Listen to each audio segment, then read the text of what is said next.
Today we are going to learn about creating program goals to guide your work. Sometimes the idea of collecting data and working toward concrete goals can seem like an unnatural fit for school counselors. In fact, the opposite is true. Caseloads are large and there is always more to do than time to do it. Program goals help to focus your work so that you and your department are using your time the most wisely. Program goals are written in SMART format. They are specific, measurable, attainable, results-oriented, and time-bound. The goal statement should be clear and concise.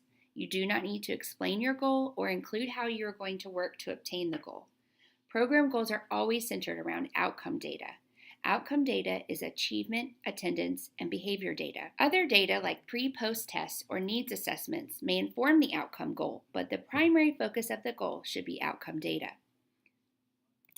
The first step in writing your program goals is to look at the priorities of the school. The school improvement plan is a great place to start. If you do not sit on your school improvement team, you can read the written plan or make an appointment with an administrator or other building leader to discuss the SIP plan.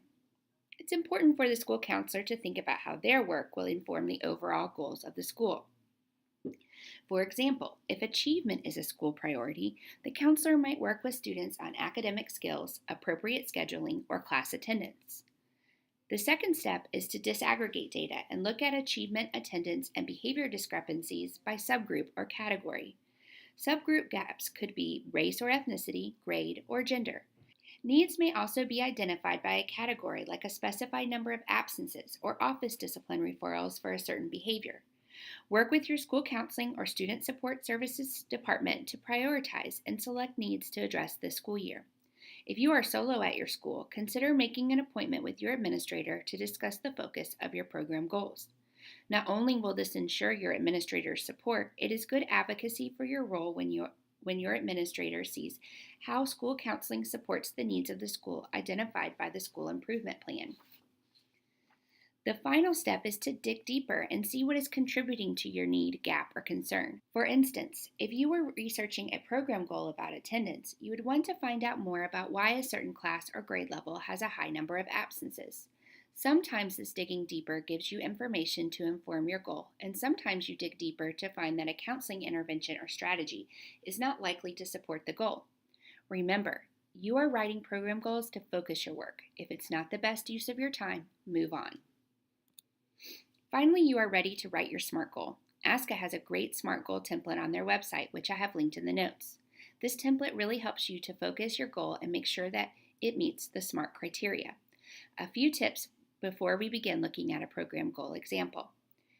Your program goals will not encompass all of your work. That's okay. The program goal is intended to provide an annual focus for the school counseling program. If you can't collect outcome data for your goal, consider looking at a different goal. For instance, a series of career lessons may be a focus for one grade level, but it may not tie directly to attendance, achievement, and behavior data. Decide if you are going to focus on one group or the school as a whole. If you are focusing on behavior referrals and you are only working with students referred for bullying behavior, you probably don't want to include all referrals in your goal. Finally, ASCA recommends having 2 to 4 program goals. Let's look at an example of the process for creating a program goal. At Morris Elementary, the school improvement team has identified 4th and 5th grade test scores as an area of focus. First, we will disaggregate.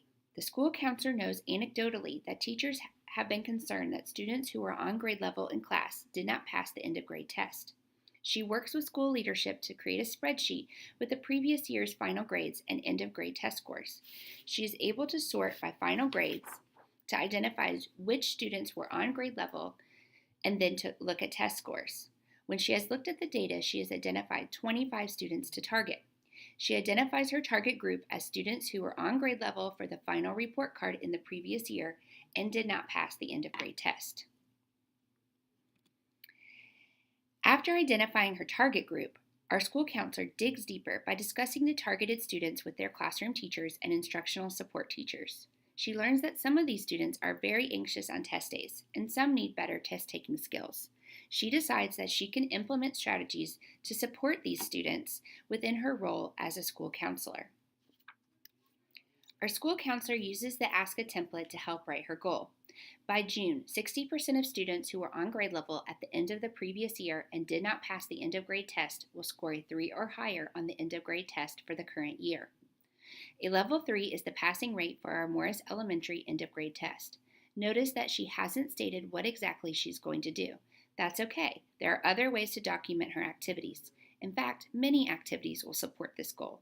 She may have some curriculum lessons that will support students in the test-taking skills.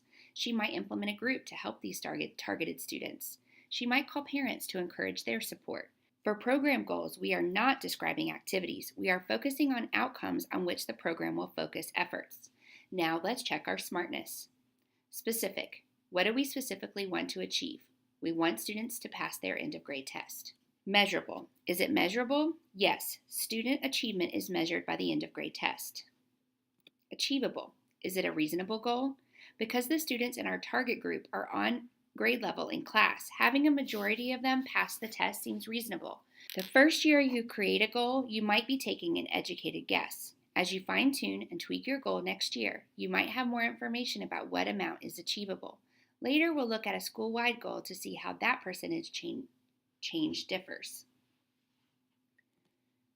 Relevant. Is it relevant? We know that the goal is tied to our school SIP plan, and we also know that it uses outcome data, so yes.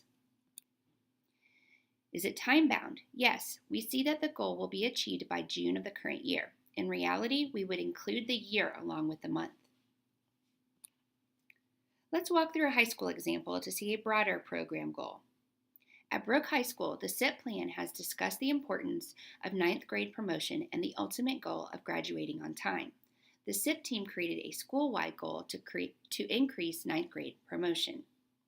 The school counseling team looked at the 9th grade promotion rates and saw that a higher number of African American males and Hispanic Latino males had been retained than any other subgroup. At Brooke High, there were about 175 African American and Hispanic male students in their 9th grade class.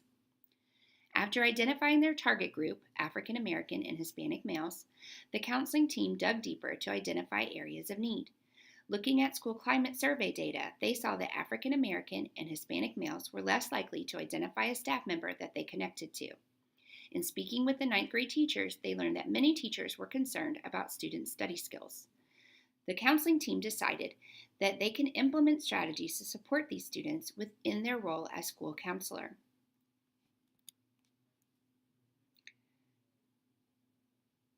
By June, Student Services will increase the 9th grade promotion rate for African American and Hispanic Latino males from 80 to 85%. Again, we haven't shared the methods that school counselors plan to use to achieve these goals.